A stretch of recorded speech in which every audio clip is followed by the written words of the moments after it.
नमस्कार, मैं Divyanka Tripathi Dahiya crime petrol सतर्क विमेन अगेंस्ट क्राइम की इस श्रृंखला में आपका स्वागत करती हूँ। धैर्य, समय और उम्मीद से बना हुआ वो बांध है जिसके टूटने का खतरा हमेशा ही बना रहता है। लेकिन जिंदगी में कभी कभी ऐसे मौके आते हैं जब हमारे पास धैर्य के अलावा और कुछ नहीं होता। कुछ ऐसा ही हो रहा था हमारी आज की कहानी में एक पिता के साथ। 20 साल पहले हुए हादसे की सच्चाई जानने के लिए इस पिता ने 20 साल का लंबा इंतजार किया।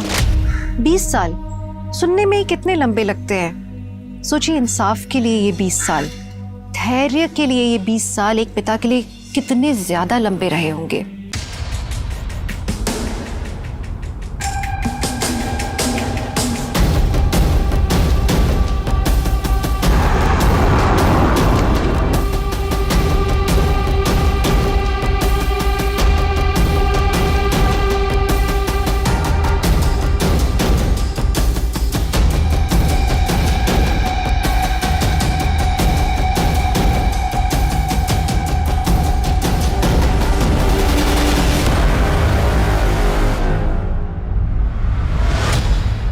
इस केस को 20 साल हो गए हैं जेनिफर। इस बार कहां से शुरू करना है? योर ऑनर, फाइल नंबर 1 से। इस केस को उसके अंत तक पहुंचाने के लिए हमें शुरू से शुरू करना पड़ेगा। कौन थी निधि रस्तोगी? 21 साल उम्र की, lady college of art and commerce में पढ़ने वाली, फाइनल ईयर स्टूडेंट या कोई और? योर ऑनर, ये उसकी पर्सनल डायरी है। I would like to read. Sure. Entry date 26 November 1994। आज का मेरा टारगेट कंप्लीट हो गया। मुझे अपने फ्यूचर के लिए और ज़्यादा मेहनत करनी होगी। 27 नवंबर 1994। आज का दिन बड़ा अच्छा था। मेरे सेमेस्टर रिजल्ट से पापा बहुत खुश थे। वैसे मैं खुद को तो कॉन्ग्रेचुलेट करना भूल गई। मिसेस डायरी, अब मैं टीचर बन गई हूँ, मैथ्स टीचर। 600 रुपीज़ सैलरी है मेरी। सिर्फ 100 रुपये अपने लिए रखूँगी और 500 रुपये पापा को दिया करूँगी। I am very happy. Nidhi, ऐसी बहुत सारी पॉजिटिव एंट्रीज हैं, अच्छे थॉट्स। योर ऑनर, निधि की मौत के कुछ हफ्ते पहले से उसी के घर से इस केस की शुरुआत हुई। निधि, अभी ये सब करने की क्या जरूरत है? बाद में करो ना। अरे बस हो गया पापा। अभी जाना जरूरी है क्या? न्यू ईयर मना के जाओ ना। अरे पापा, बस एक बार ग्रेजुएशन कंप्लीट हो जाए और सीए का एग्जाम दे दूं, फिर न्यू ईयर क्या, होली दिवाली सब साथ में मनाएंगे। दीदी, अब निशी क्यों चिल्ला रही है? ये सब छोड़, बताओ ना। पहले बार चलो। अरे अरे आओ तो सही, तुम चलो तो सही। ये देखो दीदी, ये कितना प्यारा है। कौन निशी? ये तुमने सजाया? हाँ दीदी, और ये देखो दीदी, सेंटा का बास्केट जिसके अंदर सेंटा हमारे गिफ्ट रखेगा। सुन लिया ना सेंटा? क्या नहीं समझी? मुझसे भी हाइट में लंबी हो गई है और तुझे अभी तक नहीं पता चला कि सेंटा कोई और नहीं, पापा है। याद कर, हम हर बार रात के 12 बजे बाहर जाते थे सेंटा को देखने, तो पापा कुछ ना कुछ भूल जाते थे। जैसे मेरा पर्स खो गया, मेरी वॉच रह गई। पापा, मैं क्या सोच रही हूँ, इस बार ना हम गिफ्ट वहां छुपाएंगे। कहाँ? आया।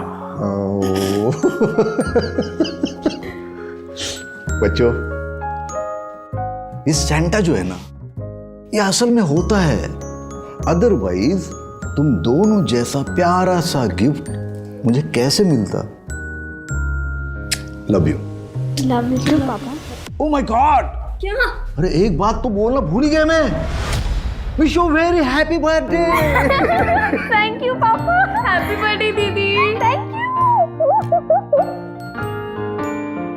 Happy birthday to you, happy birthday to you.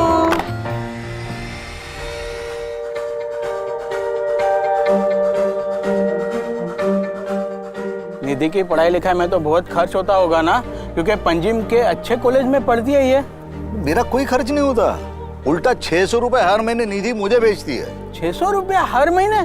किस बात के? वो क्या है, निधि जिस कॉलेज में पढ़ती है ना, उनका एक स्कूल भी है, तो वहाँ की मैथ्स की जो टीचर है वो 6 महीने के लिए छुट्टी पे गई हुई है। और निधि का मैथ्स तो तुमको पता है, 99 से नीचे कभी लाया नहीं उसने, तो उन स्कूल वालों ने इसे ऑफर दिया ट्यूशन के लिए। अब नेक्स्ट महीने से ये कराटे भी सिखाएगी, मतलब सैलरी होगी 1000 रुपया महीना।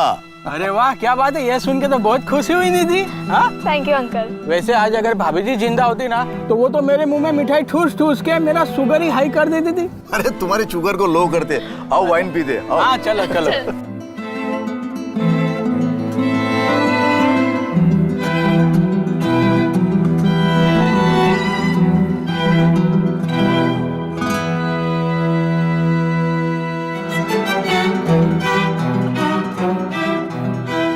टेक केयर बेटा। और हाँ, 24 घंटे ना किताबों में घुसे मत रहना, थोड़ा खाने पीने का भी ध्यान रखना है? अभी 53 किलो की हो तुम, अगर 52 भी हो जाओगे ना तो उन हॉस्टल वालों की खैर नहीं बता रहा हूँ। 55 की हो जाऊंगी बस। अरे वो इतना भी खाने पीने का ध्यान मत रखना, पढ़ाई पे कंसंट्रेट करना, पढ़ाई मन लगा के कर। और हाँ, wish you very happy new year in advance. Happy new year in advance पापा। हैप्पी न्यू ईयर दी। Happy new year. और हाँ, फोन जरूर करना। हर साल अपने क्लास में आने वाली टॉपर, एक माहिर कराटे फाइटर और उससे भी कहीं ज्यादा हैप्पी गो लकी, एक खुश मिजाज लड़की। योर ऑनर, अगर आज वो जिंदा होती तो उसकी कहानी कुछ और होती, पर अक्सर देखा गया है कि सबसे ज्यादा ब्राइट चमकने वाला हीरा किसी ना किसी की आंख में खटकते रहता है। निधि के साथ भी वैसा ही कुछ। 1 2 3 4। हाँ हाँ हाँ हाँ, और ऊपर हाँ।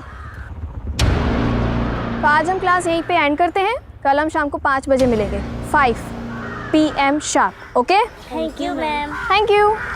हाय निधि, काफ़ी अच्छा फीडबैक है तुम्हारा, स्टूडेंट्स भी तुम्हें काफ़ी पसंद करने लगे। एक बार अपनी पढ़ाई पूरी कर लो, उसके बाद मैं तुम्हें as senior math teacher promote करवा दूँगा, सैलरी भी अच्छी होगी, साथ में अपना BEd भी कर लेना। Thank you very much sir. अरे थैंक यू की कोई बात नहीं, यू डिजर्व इट।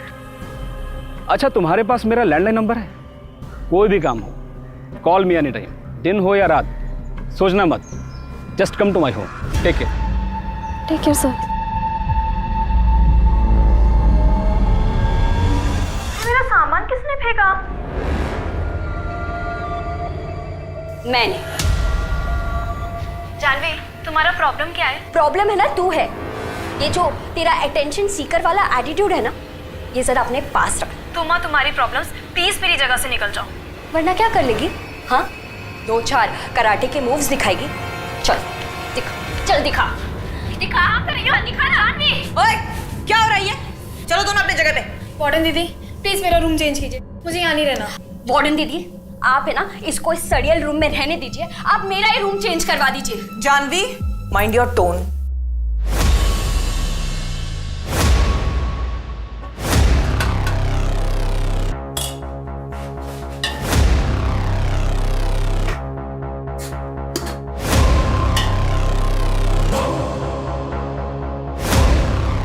जया, ये जानवी ना मुझे बहुत इरिटेट कर रही है।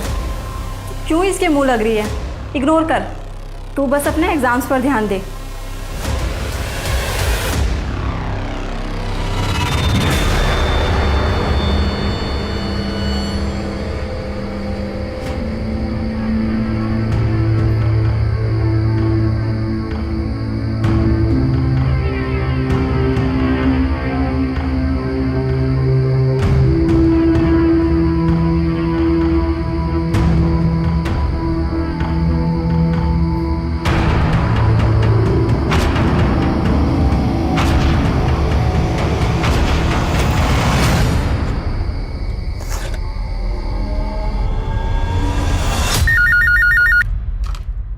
हेलो पापा। हाँ निधि बेटा, बोलो कैसी हो? बस ठीक हूँ पापा। अरे तुझे पता है निशि ने आज क्या किया? अरे रास्ते पर से कुत्ते का बच्चा घर पे लेके आई, फिर उसको लाख समझाया, उसके बाद वापस छोड़ के आई। वो अभी रूठ के बैठी है, बोलती खाना नहीं खाएगी। निधि, तू पक्का ठीक तो है ना बेटा? हाँ पापा, मैं ठीक हूँ। मुझे आपसे कुछ बात करनी थी। क्या बात है? कोई प्रॉब्लम है? वो रितेश वहां आया क्या? नहीं पापा, रितेश की बात नहीं है। तो बेटा खुल के बोलना, क्या बात है?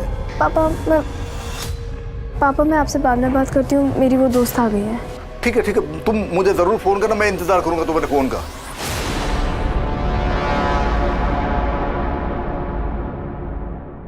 लेकिन निधि का कॉल आया नहीं। अपनी बेटी के साथ हुआ ये फोन कॉल उन दोनों के बीच का आखिरी फोन कॉल था। बेटी के एक फोन कॉल के इंतजार ने उस पिता को लंबे अरसे तक बेचैन रखा था, ये जानने के लिए कि उस रात आखिर क्या हुआ था। लेकिन 20 साल तक चले इस केस की यह अभी शुरुआत ही हुई थी।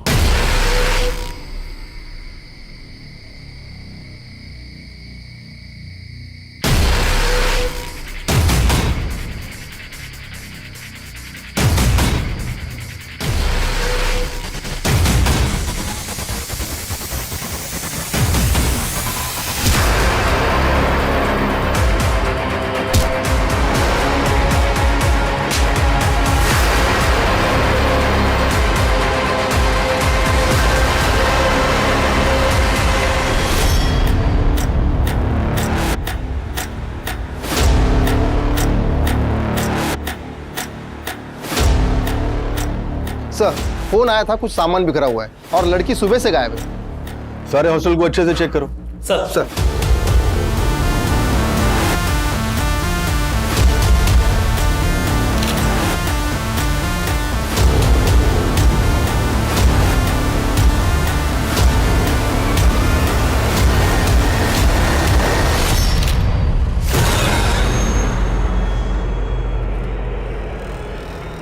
सर ये चप्पल तो निधि की है।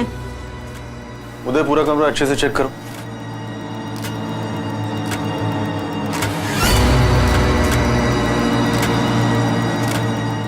इसमें तो आज की डेट लिखी है, मतलब वो सुबह लापता होने से पहले अपने मैथ्स के सम सॉल्व कर रही थी। हाँ सर, फ्रिज के पास एक पानी की बोतल मिली है और हॉस्टल के बैक साइड पे एक स्लीपर।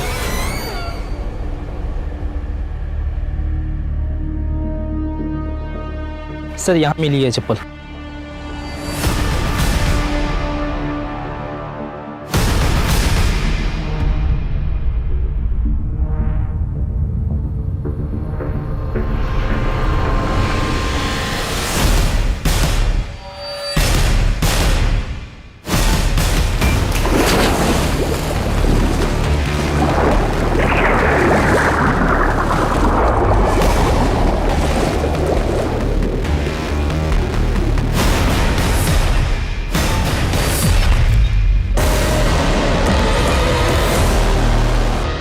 पापा मैं आपसे बाद में बात करती हूँ, मेरी वो दोस्त आ गई है।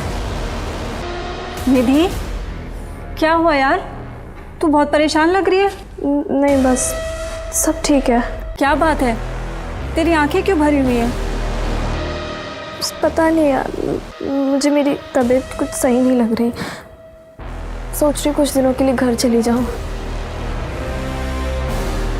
Prosecution witness number 4 Jaya D'Souza, Nidhi की रूममेट और उसकी काफी अच्छी दोस्त।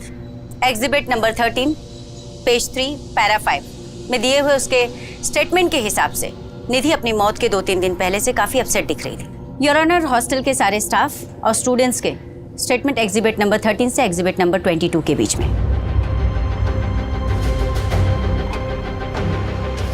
सर यकीन ही नहीं हो रहा कि निधि अब हमारे बीच नहीं रही। पता नहीं उसने ये सब किया ही क्यों। क्या तुम्हें लगता है ये आत्महत्या हो सकती है? सर उसकी फैमिली में सुसाइड हिस्ट्री रही है, उसकी माँ ने भी सुसाइड किया था। और अगर निधि की लाइफ में कुछ प्रॉब्लम्स रही होगी तो हमें उसके बारे में कुछ नहीं पता। आर यू श्योर ये सुसाइड हो सकता है? सर एक्सीडेंट भी हो सकता है। कुएं के पास का इलाका चिकना है, कई बार मेरा भी पैर फिसल गया। हो सकता है निधि के साथ भी कुछ ऐसा ही हुआ।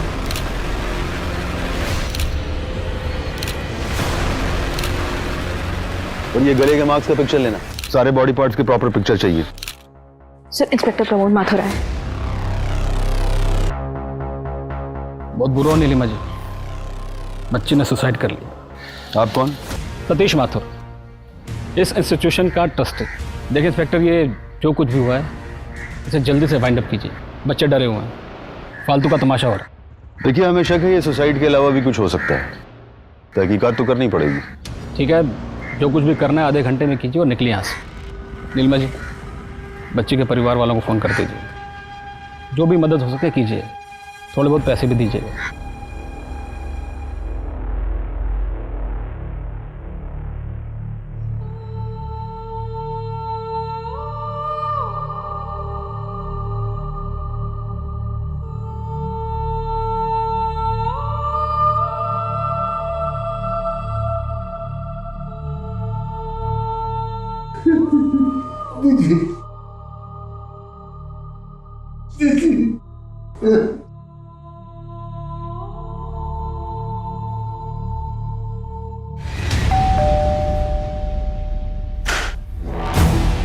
एसपी सर ने बुलाया है।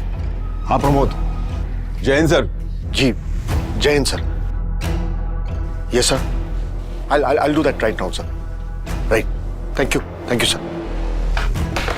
हाँ प्रमोद, क्या रिपोर्ट है? सर, आत्महत्या का मामला है। लड़की ने कुएं में कूदकर अपनी जान दी है। किसी बात को लेकर डिस्टर्ब थी, कोई personal issue, may be exam का प्रेशर या फिर किसी लड़के का चक्कर। पोस्टमार्टम रिपोर्ट क्या कहती है? Same sir, suicide, no foul play. लड़की की बॉडी उसके घर वालों को पहुंचा दी है। Good job. ये केस को जल्दी सॉल्व करना हमारे लिए बहुत जरूरी था। बहुत प्रेशर है सर। अब एक काम करो, केस को क्लोज करो और कोर्ट का डेट ले लो। सर लेकिन ये कैसे पॉसिबल है बताइए? It's not possible sir. ये लोग क्या बोल रहे हैं कि मेरी बेटी ने आत्महत्या की? ये पॉसिबल नहीं है। वो तो सीए बनना चाहती थी, उसके हाल ही में मैथ्स के टीचर की जॉब लगी थी, वो बहुत खुश थी सर। वो आत्महत्या क्यों करेगी? देखिए, मैं समझ सकता हूं कि आपके लिए मानना काफी मुश्किल है कि अब आपकी बेटी इस दुनिया में नहीं है, लेकिन सच को तो एक्सेप्ट करना ही होगा। सच ये है कि उसने आत्महत्या नहीं की है। जरूर दूसरी कोई बात है जो आप छुपा रहे हैं मुझसे। आप एक काम करिए, उस रितेश को जाके उठाइए, वो मेरी बेटी को परेशान करता था। हाय निधि, कैसी चल रही तेरी सीए की तैयारियां? एकदम अच्छे से। तू कैसा है? अंकल कैसे? अरे एकदम बढ़िया। परसों आ रहे तेरे घर। क्यों? मेरे घर क्यों? अरे हमारी शादी की बात करने। रितेश, मुझे अभी किसी से शादी नहीं करनी। इतनी बड़ी हो गई है, अब कब तक सिंगल रहेगी? और ये शादी के बाद पढ़ाई लिखाई में क्या रखा है? मैं क्या बोल रहा हूँ, मेरे घर में कोई नहीं है, आज चलेगा। क्या बोला? क्या बोला? निधि छोड़, निधि छोड़, तू बहुत बड़ी मिस्टेक कर रही है। निधि छोड़, देख लूंगा तुझे। सर मेरी बेटी निधि मुझे हर बात बताती थी, उसने मुझे रितेश के बारे में भी बताया था। तो मैं रितेश के घर गया, उसके बाप के साथ बात की मैंने, तो उस बात के लिए तो रितेश चुप हो गया था, लेकिन शायद ये बात उसके मन में घर कर गई हो और उसने बदला ले लिया इस बात का। तो आपके कहने का मतलब यह है कि रितेश सुबह सुबह आपकी बेटी के हॉस्टल पहुंचा, जहां पहले से बहुत सारी लड़कियां थी, और उन सबके बीच वो उसको उठाकर नीचे लाया, उसको मारा और कुएं में फेंक दिया, और किसी ने एक आवाज तक नहीं सुनी। कैसी अजीब बातें कर रहे हैं आप। देखिए, अब आप हमें शांत रहने दीजिए और खुद भी थोड़ा शांति महसूस कीजिए। बेटी मरी है आपकी। महज एक हफ्ते में लोकल पुलिस टीम ने इस केस को आत्महत्या बताकर बंद कर देना चाहा, पर हिंदुस्तान के किसी भी अदालत में यह पहला ऐसा केस था जहां पर अदालत खुद ये मानने के लिए तैयार नहीं थी कि निधि ने आत्महत्या की। कोर्ट का सीधा सा सवाल था कि अगर निधि ने आत्महत्या की है तो हॉल में सामान बिखरा हुआ क्यों है, और उसकी बॉडी पर स्ट्रगल के साइन क्यों हैं। उसके बाद कुल मिलाकर पिछले 15 सालों में 6 टीमों ने इस केस की इन्वेस्टिगेशन की, पर उनमें से कोई भी टीम किसी भी नतीजे पर नहीं पहुंचे। फिर स्पेशल यूनिट को यह केस 5 साल पहले यानी कि 2010 में सौंप दिया गया, जिसमें मैं और मेरी टीम अपॉइंट हुए।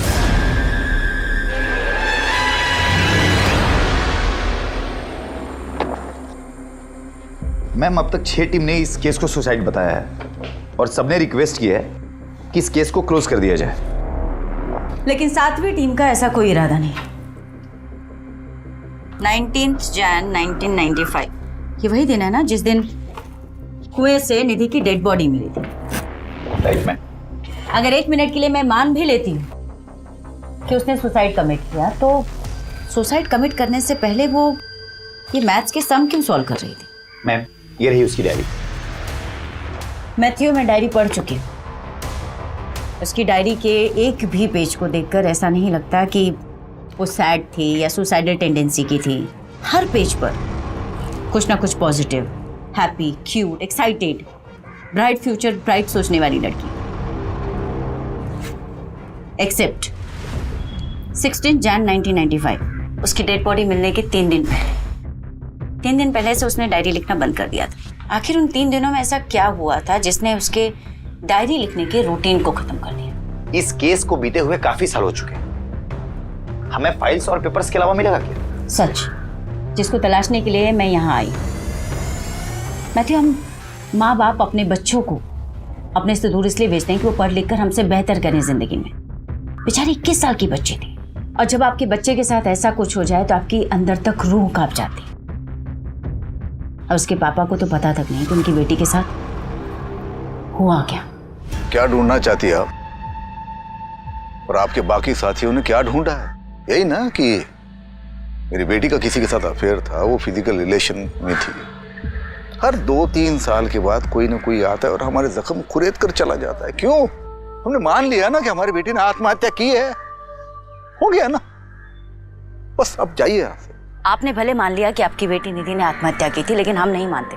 हमें पूरा शक है कि निधि की मौत के 3 दिन पहले उसके साथ जरूर कुछ हुआ था, जिसकी वजह से वो बहुत अपसेट थी, खुश नहीं थी। शायद ऐसा कुछ जो 3 दिन बाद उसकी मौत का कारण बना। देखिए रस्तोगी साहब, मैं आपका दर्द समझ सकती हूँ। हम केस सॉल्व करने के बहुत करीब हैं। अगर आप थोड़ी सी मदद करें, थोड़ी हिम्मत दिखाएं, तो आपकी बेटी को इंसाफ जरूर मिलेगा। रस्तो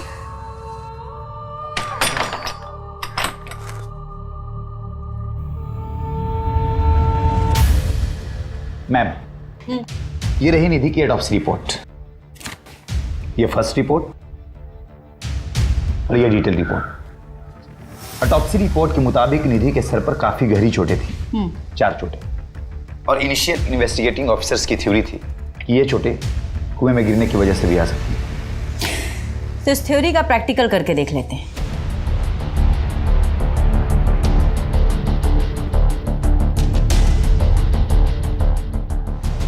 मैनिक्विन लाओ।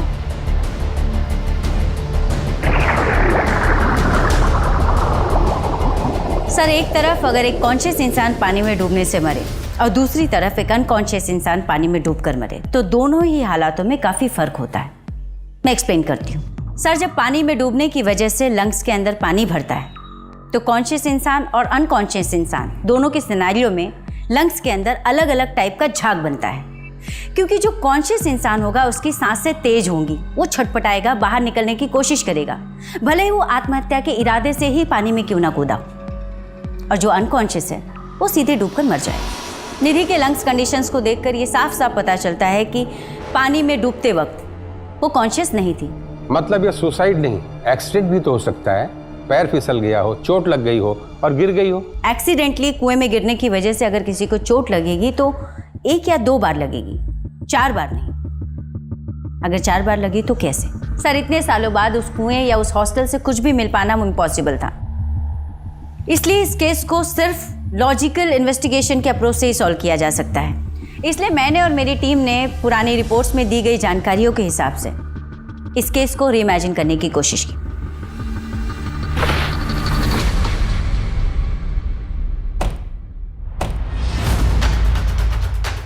रिपोर्ट्स के मुताबिक निधि का बेड ये था, और सुबह के करीब 4 बजे जब सब लोग सो रहे थे, निधि यहाँ बैठकर सम सॉल्व कर रही थी।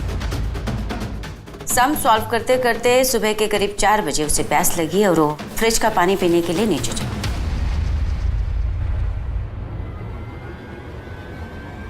जया के दिए हुए स्टेटमेंट के हिसाब से जया सो रही थी, पर उसने निधि को कमरे से बाहर निकलते हुए देखा। इसका मतलब निधि कमरे से निकलकर पानी पीने के लिए मेस की तरफ गई होगी।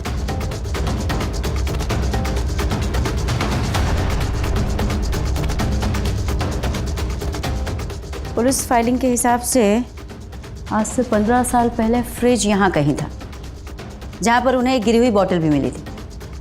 शायद वही बॉटल जिससे निधि ने पानी पिया होगा। पोस्टमार्टम रिपोर्ट के हिसाब से निधि की डेथ सुबह 6 बजे के करीब हुई, जबकि वो पानी पीने के लिए अपने कमरे से सुबह 4 बजे नीचे उतरी, यानी कि 2 घंटे। इन 2 घंटों में उसके साथ क्या हुआ? 1 मिनट के लिए मान लेती हूँ कि उसकी हत्या 20 से 30 मिनट में हुई, फिर भी बचे 1.5 घंटे। 1.5 घंटे निधि कहाँ थी? मैम, रिपोर्ट के मुताबिक नीलिमा इस कमरे में रहा करती थी। नीलिमा इस हॉस्टल की केयर टेकर हुआ करती थी, लेकिन हादसे वाली रात नीलिमा ने न तो कुछ देखा और न ही कुछ सुना। ऐसे लगता है निधि को किसी ने हिप्नोटाइज करके बड़े आराम से सब कुछ करा दिया। क्या हुआ मैडम, कुछ पता चला आपको? इन्वेस्टिगेशन हो रही है, पता भी चल जाएगा। देखिए मैडम, बच्चियां बाहर धूप में खड़ी हैं, आप लोग ऐसे बार बार आ जाते हैं, अच्छा नहीं लगता। अब आपका हो गया ना सब, जाइए और रिपोर्ट फाइल कीजिए। और क्या फाइल करूं रिपोर्ट में? यही कि बच्ची बीमार थी, परेशान थी। तो आप ही हैं जो अभी तक सबको नरेशन देते आए हैं। ये इसका मतलब आप ही का हाथ है मर्डर? अरे मैडम, मर्डर वर्डर कुछ हुआ ही नहीं था, और मुझ पर इल्ज़ाम लगाने से पहले अब सबूत लेकर आइए। आपसे पहले भी बहुत टीमें आई, खूब छानबीन की, हीरो बन गए सब लोग, फाइनली केस क्लोज करके चले गए ना। आप भी चली जाएंगी।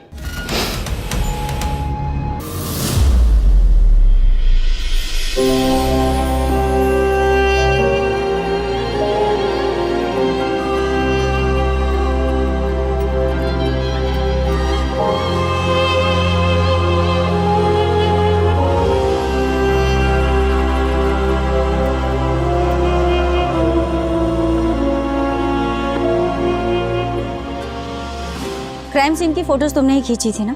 कुछ अजीब सा लगा था तुम्हें, जिससे हमें ये पता चल सके कि एग्जैक्टली उस रात हुआ क्या था? आपके पास डेड बॉडी के सिर्फ 3 फोटो हैं, मैंने 7 सबमिट किए थे। 7? पर पुलिस फाइल में तो इसका कहीं कोई जिक्र नहीं। लड़के के गले पे नाखून के निशान थे, उसके सिर के पीछे जो चोट लगी थी वो लंबाई में कट था, शायद किसी लकड़ी या ऐसी ही किसी चीज़ से मारा गया हो। लेकिन कोर्ट में सिर्फ 3 ही फोटो सबमिट हुई। तो बाकी की 4 फोटो तुम्हारे पास हैं? 15 साल हो गए मैडम। उस वक्त हमारा काम सिर्फ रील पे चलता था, रील और कैमरा दोनों तोड़ दिए गए हमारे। किसने तोड़ा? आपकी हर एक टीम को बताया था मैडम। पहली टीम पर ऊपर से बहुत प्रेशर था, शायद कोई पहुंचा हुआ आदमी शामिल था। स्टेटमेंट दोगे? कितनी बार दूं सर? ठीक है मैडम, दे देते हैं, लेकिन होगा क्या? आपके पास भी किसी ऊपर से फ़ोन आएगा और आप भी स्टेटमेंट सबमिट नहीं कर पाओगे। पहुंचा हुआ आदमी? आखिर कौन है ये पहुंचा हुआ आदमी जिसने आज से 15 साल पहले पुलिस रिकॉर्ड, स्टेटमेंट सब कुछ मैनेज कर लिया? जरूर पहले की टीम्स पर इस आदमी का दबाव रहा होगा। कहीं हम पे भी ये दबाव बनाया तो? नहीं मैं अब 15 साल हो चुके, मुझे नहीं लगता कि अब वो कुछ कर पाएगा। पर फिर भी अगर हम पे कोई प्रेशर आया तो? फिर तो और अच्छा होगा, हमें आसानी होगी उसे ट्रैक करने में। मैडम, पिछले 15 सालों में टीवी पर न जाने कितने सारे केसेस सुने, सबको इंसाफ मिला, कुछ नहीं तो अरेस्ट तो हुआ, लेकिन मेरी निधि को आज तक इंसाफ नहीं मिला। सर, माफी चाहती हूँ, आपको अपनी बेटी के इंसाफ पाने के लिए इतना लंबा इंतजार करना पड़ा, बट आई प्रॉमिस कि मैं पूरी ईमानदारी से इन्वेस्टिगेशन करूंगी, एक भी पहलू नहीं छोड़ूंगी। बेटी के खोने का दर्द क्या होता है मैं समझ सकती हूँ, मेरी भी एक 6 साल की बेटी है। सर, मैं जानना चाहती हूँ कि इन 15 सालों के दौरान जो भी टीम इन्वेस्टिगेशन कर रही थी, कभी भी आपको ऐसे महसूस हुआ कि उन पर कोई दबाव डाला जा रहा है, उन्हें प्रेशराइज किया जा रहा है कि वो केस को रफा दफा कर दें?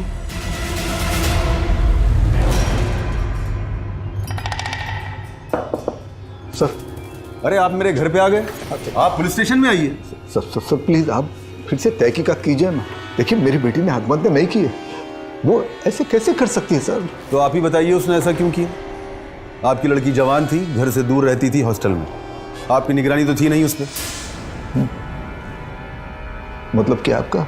मतलब ये है कि हमने हॉस्टल के आसपास पता किया था, किसी लड़के के साथ घूमती थी, वो भी मोटरसाइकिल पर। वो तो आपकी इज्जत के बारे में सोच के मैंने डॉक्टर से कहा था कि इसकी सेक्सुअल एक्टिविटी के बारे में रिपोर्ट में ना लिखे। क्या?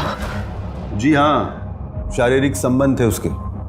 आइंदा मत आना, क्योंकि हम ये केस बंद कर चुके हैं। चलो अब जाओ यहाँ से।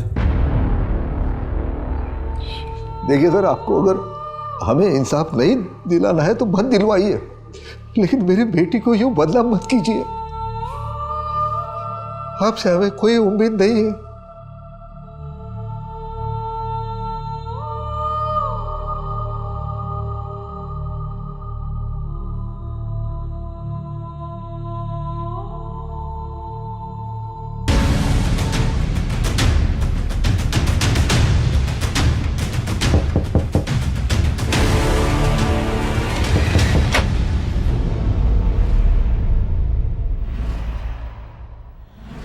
फिर नई टीम, आप भी तहकीकात कर लीजिए, लेकिन होने वाला कुछ नहीं है। हमने जो चार्जशीट फाइल की थी वही एक्यूरेट थी मैडम। निधि रस्तोगी केस में काफ़ी मेहनत की है तुमने। Thank you. थैंक यू किस लिए? मैं यही पूछने आई हूँ कि इतनी मेहनत किस लिए की? डेफिनेटली केस सॉल्व करने के लिए तो नहीं की। मैं कुछ समझा नहीं मैडम। प्रमोद, लगता है तुम्हें तुम्हारी भाषा में समझाना पड़ेगा। प्रमोद, ये बात तुम भी जानते हो और मैं भी कि निधि ने आत्महत्या नहीं की थी, बल्कि उसका खून हुआ था। और इस हत्या को आत्महत्या की शक्ल देने के लिए पहले उसके सर पर 4 बार वार किया गया, उसके बाद में उसे कुएं में फेंक दिया गया। तुमने तो उसकी रिपोर्ट तक को मैनिपुलेट किया। अब सच सच बताओ कि ये सब तुमने किसके इशारे पे किया? आज से 15 साल पहले सिस्टम की वीकनेस का फायदा उठाकर तुमने एक बहुत बड़े अपराध पर पर्दा डाला था। मैं उन सबके नाम जानना चाहती हूँ। ये आप क्या कह रही हैं? मैंने ऐसा कुछ नहीं किया। और फिर उस समय तो ये केस सुसाइड लगा था। प्रमोद, निधि का अपने कमरे से निकलकर नीचे मेस रूम तक जाने और उसकी डेथ के टाइमिंग के बीच में 1.5 से 2 घंटे का गैप है। मैं जानना चाहती हूँ कि इस 1.5-2 घंटे के बीच में क्या हुआ था। आत्महत्या करने से पहले लड़की सोच रही होगी कि उसे क्या करना है, कैसे करना है। और वहाँ हॉल में जो सामान बिखरा था वो? उसने कुछ किया होगा, कुछ सोचा होगा। भाई उस समय तो सीसीटीवी कैमरे भी नहीं होते थे। अच्छा, तो तुम सिर्फ सीसीटीवी के बिहाफ में इन्वेस्टिगेशन करो। गुड, जल्दी ही मुलाकात हो अरेस्ट वारंट के साथ। और तुम अच्छी तरीके से जानते हो तुम्हारे डिपार्टमेंट से कहीं ज्यादा मशहूर हमारे डिपार्टमेंट की खातिरदारी।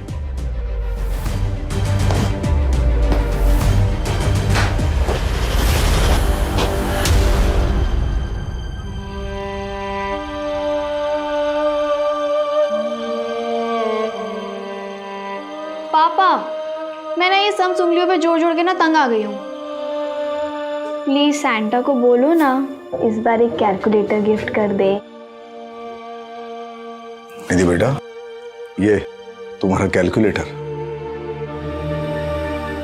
अरे हाँ, इस केस में एक नई ऑफिसर आई है। हाँ, जानता हूँ। कहीं आए कहीं गए, और मैं हर बार उम्मीद लगा लेता हूँ। क्या करूँ बेटा, आगे ही नहीं जा पा रहा हूँ। बस इतना जानना चाहता हूँ कि उस रात को क्या हुआ था, तो मुझे फोन पर क्या बताने वाली थी। पापा,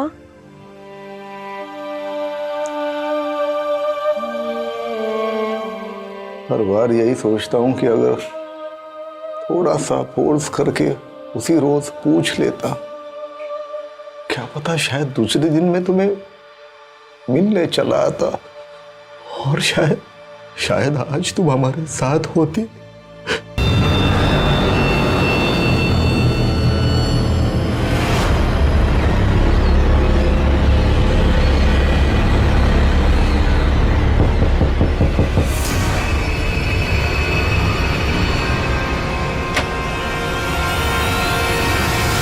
आप यहाँ?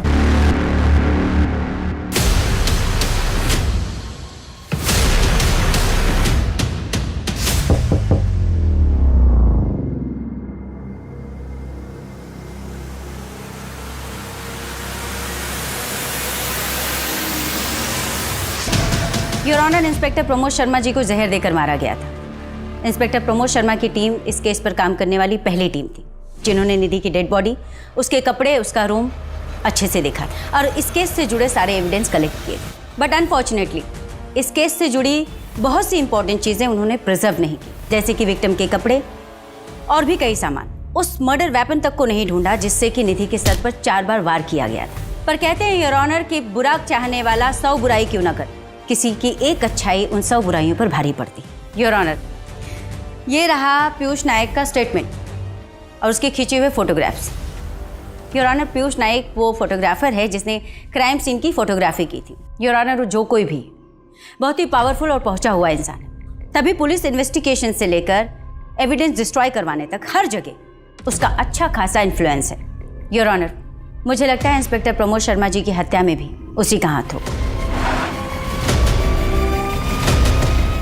जानवी जी, हमें पता चला है कि निधि के साथ आपकी बहुत अच्छे से बनती नहीं थी। तो 15-20 सालों बाद आप मेरे पास आ गई। आपको पता है मेरे पिताजी मंत्री हैं, वो भी पिछले 25 सालों से।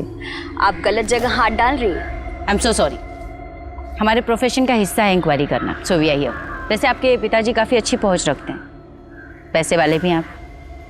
अब आप सही समझ रही हैं। आपको कुछ ज़रूरत हो तो बताइए।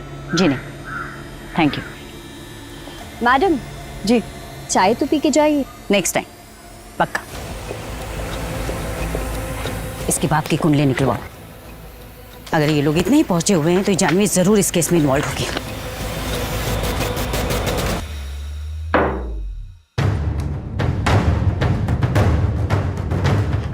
जानवी के बाप के बारे में कुछ पता चला? खबरी नेटवर्क एक्टिव है, बहुत जल्द पता चल जाएगा। कहाँ पता चलेगा मैथ्यू? हम जितनी इन्वेस्टिगेशन करते जा रहे हैं, हर लीड हमें डेड एंड की तरफ लेके जा रही है। हर कोई कहता है कोई पहुंचा हुआ आदमी इन्वॉल्व है, पहुंचा हुआ आदमी इन्वॉल्व है। कौन है ये पहुंचा हुआ आदमी? हमें ये पता कैसे चलेगा? मैथ्यू, 1995 और उसके 2-4 साल आगे पीछे की सभी फाइल, सभी न्यूज़पेपर, सभी मैगजीन्स खंगालो और पता करो कि उस वक्त पंजिम में कौन से ऐसे बड़े लोग थे जो चर्चा का विषय थे या चर्चित थे। ऐसे तो कई सारे नाम मिलेंगे, किस किस से बात करें? करेंगे, सभी से बात करेंगे।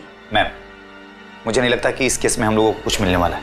नहीं मैथ्यू, कभी कभी बड़े से बड़े ताले को खोलने के लिए ना एक छोटी सी चाबी की जरूरत होती है। हमें भी बस वो छोटी सी चाबी चाहिए, ताला अपने आप खुलेगा।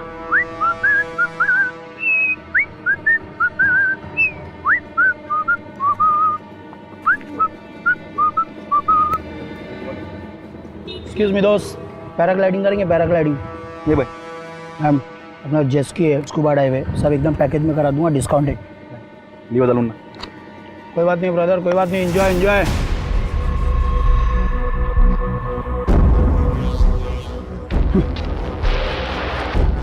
अब घर पे उड़ के जाना। नदीम अहमद पेशे से चोर, लेकिन इस केस में एक बहुत ही इंपॉर्टेंट कैरेक्टर है। भैया एक चाय देना कुल्हड़ वाली। Thank you.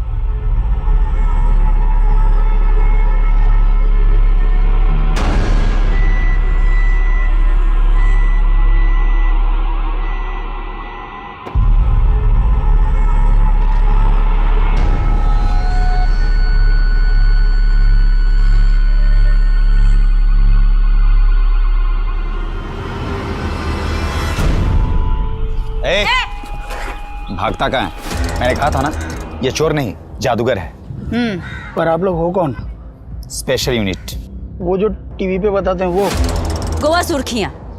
आज से करीब 18 साल पहले तूने स्टेटमेंट दिया था कि तू चोरी करने के इरादे से एक गर्ल्स हॉस्टल में गया था और वहां तूने कुछ और देखा।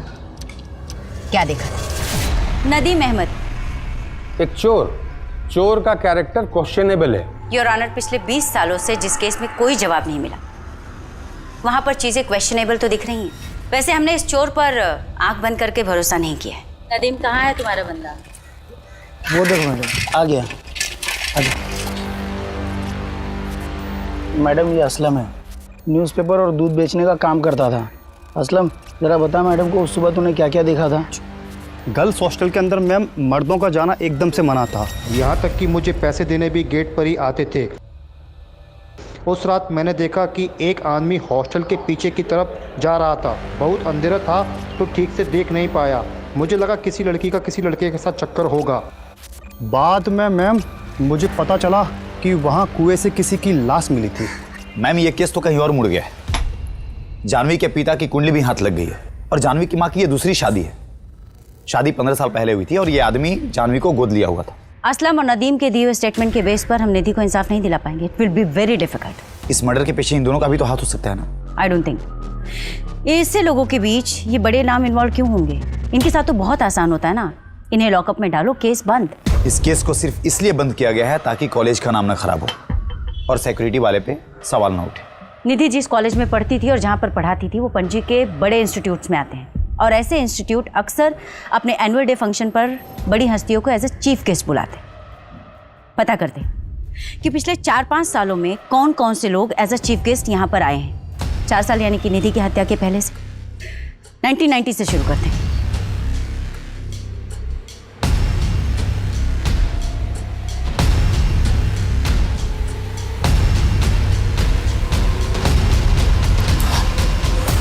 मैम, मैंने सारे फोटोज देखे और इन फोटोज में मुझे कुछ पावरफुल लोग दिखे, लेकिन कनेक्शन कैसे ढूंढेंगे?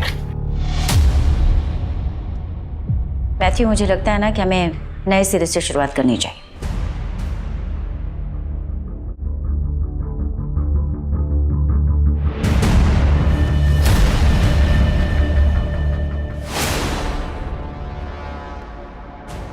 मैथ्यू, ये फर्स्ट ऑटोप्सी रिपोर्ट का सिग्नेचर और ये डिटेल ऑटोप्सी रिपोर्ट की signature, there is a little difference. थोड़ा माइन्यूट सा फर्क है।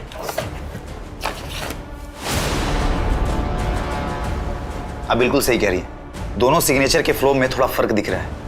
लगता है किसी दूसरे ने की है इस सिग्नेचर को। Doctor Shivdarshan Reddy, myself Jennifer Pereira, special unit officer. Nidhi Rastogi case याद होगा आपको? बराबर याद है। 20 साल से वेट कर रहा हूँ, कोई तो आएगा मेरे पास इन्वेस्टिगेशन करते हुए।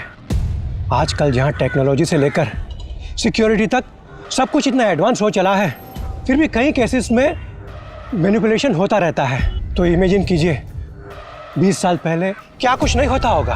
आपका मतलब है इस केस की पोस्टमार्टम रिपोर्ट के साथ भी मैनिपुलेशन हुआ? रेप, उस बच्ची के साथ रेप हुआ था। तो ये बात ऑटोप्सी में क्यों नहीं लिखी गई? लिखी गई थी, मगर कोई तो था जो ये चाहता था कि रिपोर्ट से ये सब कुछ मिटा दिया जाए। क्या आप हमें उसका नाम बता सकते हैं? जी नहीं, हम पे वो प्रेशर पुलिस टीम के थ्रू डाला जाता था। आपके इन्वेस्टिगेशन ऑफिसर्स इस केस को सुसाइड केस बताकर हमेशा के लिए क्लोज कर देना चाहते थे। क्या आप स्टेटमेंट देंगे? निधि रस्तोगी केस में आप भी इन्वॉल्व थे ना? मैं जानना चाहती हूँ कौन प्रेशराइज करवा रहा था? कौन नहीं करवा रहा था प्रेशराइजमेंट, बस सभी तो लगे हुए थे इस केस को ख़त्म करने में। मुझे भी धमकियाँ मिली। 21 साल की बच्ची थी वो। आपने भी तो प्रेशराइज किया था डॉक्टर रेड्डी को, नहीं? उदय जी, आई कैन अंडरस्टैंड, उस समय आपके पास पावर नहीं थी, पर आज मैं आपको पावर दे रही हूँ। आप रिवॉल्व कर सकते हैं। देखिए, एक एक्स गवर्नमेंट ऑफिसर की स्टेटमेंट बहुत मैटर करती है। अगर आप अपनी स्टेटमेंट दे दें तो एक परिवार को जस्टिस मिल जाएगा। नहीं मिलेगा जस्टिस मैडम। मैंने गिल्ड में रिजाइन दे दिया, लेकिन प्रमोद सर के साथ जो हुआ उसके बाद मुझे अपने और अपने परिवार की सिक्योरिटी के बारे में सोचना था। मैं गारंटी देती हूँ आपकी सिक्योरिटी की। 20 साल से एक बाप वेट कर रहा है जिसे पता ही नहीं कि उसकी बेटी के साथ हुआ क्या था, क्या हुआ था उस रात। अगर आप हिम्मत करेंगे तो इस बाप को जस्टिस मिल जाएगा। सॉरी मैडम, मैं सिर्फ इतना ही बोल सकता हूँ कि जो लोग इस केस में इन्वॉल्व है वो इस केस में जस्टिस नहीं होने देंगे।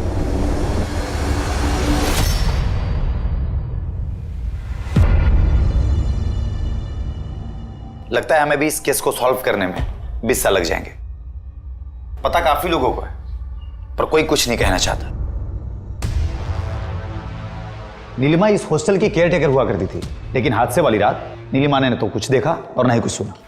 निधि का रेप हुआ था ना, हॉल में सामान भी बिखरा पड़ा था और नीलिमा का कमरा मेस रूम के बगल में। माना कि वो सो रही थी, पर कुछ तो आवाज सुनी होगी उसने। मैथ्यू, वो नीलिमा की फाइल देना, उसकी पिक्चर सर। ये रही।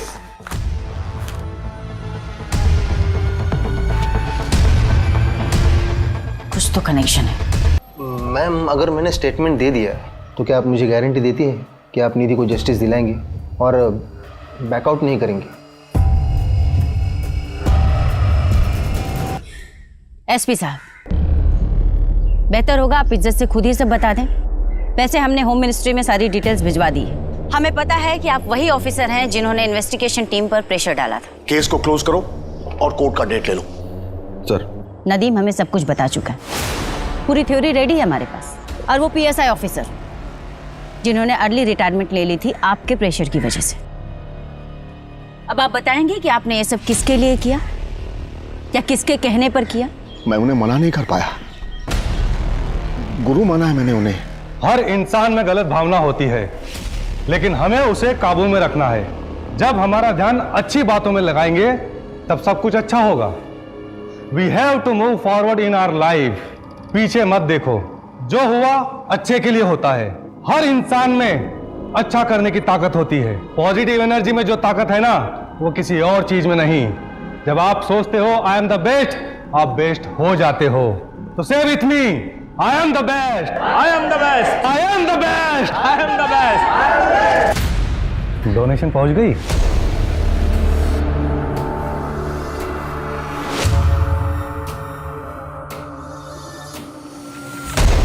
गुरुजी उस दिन किसी को भी याद कर सकते थे, लेकिन उन्होंने मुझे बुलाया। मेरे तो भाग्य ही खुल गए।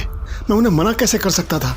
19 जनवरी 1995 निधि ने सुसाइड नहीं किया था, उसका मर्डर हुआ था और रेप भी। तुम्हें तो पता ही होगा क्योंकि तुम वहां थी। अगर तूने अपना मुंह किसी के सामने खोला ना, तो तेरी बदन की सारी हड्डियां इतनी बार तोड़ूंगी कि डॉक्टर भी गिनते रह जाएगा। जिंदगी में बहुत कुछ पाना चाहती हो तुम।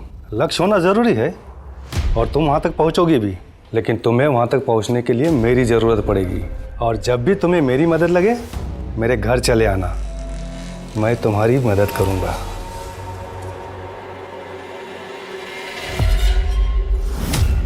आज जब गुरुजी आए थे ना तुम सबसे मिलने, उन्हें तुम बहुत पसंद आई।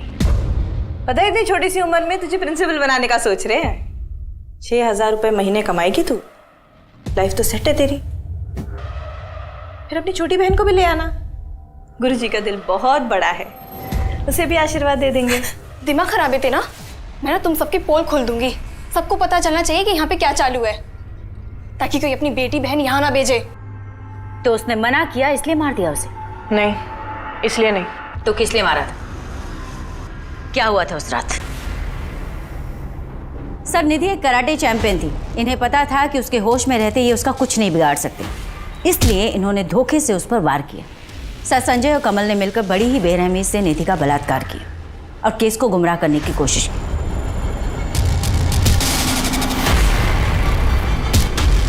इतना ही नहीं, इस केस से जुड़े सारे एविडेंस डिस्ट्रॉय किए, जिसकी वजह से इस केस को सॉल्व होने में 2 दशक यानी कि पूरे 20 साल लग गए। और इन्हीं लोगों ने इंस्पेक्टर प्रमोद शर्मा को भी जहर देकर मार डाला। और ये सब सिर्फ इसलिए क्योंकि 16 जनवरी 1995 को यानी अपनी मौत से ठीक 3 दिन पहले निधि गलत समय पर गलत जगह जा पहुंची, जहां पर उसने कुछ गलत होते देखा। स्पेशल यूनिट के इन्वेस्टिगेशन को सुनने के बाद अदालत इस नतीजे पर पहुंची है कि निधि रस्तोगी ने आत्महत्या नहीं की थी, बल्कि उसकी हत्या हुई थी। 21 साल की निधि रस्तोगी, जिसके आगे पूरी जिंदगी थी, जो अपने सपनों को पूरा करने के लिए पूरी मेहनत कर रही थी, उस बच्चे की हत्या के इल्जाम में ये कोर्ट नीलिमा पेंडेकर, संजय शर्मा और कमल जैन को उम्र कैद की सजा सुनाती है।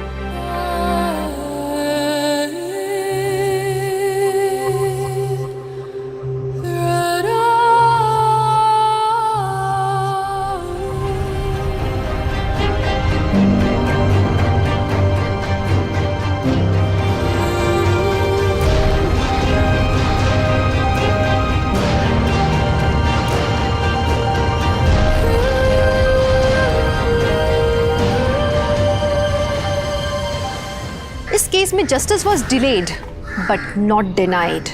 20 साल लगे, लेकिन एक ऑनेस्ट ऑफिसर और उनकी टीम की वजह से एक पिता का लंबा इंतजार खत्म हुआ। तो चलिए, त्वरित इंसाफ की आशा के साथ मैं दिव्यांका त्रिपाठी दहिया आपसे विदा लेती हूँ। फिर मिलूंगी एक नए केस के साथ। तब तक देखते रहिए क्राइम पेट्रोल, सतर्क, विमेन अगेंस्ट क्राइम। एक औरत पर वार, अब हर औरत का भार। जय हिंद।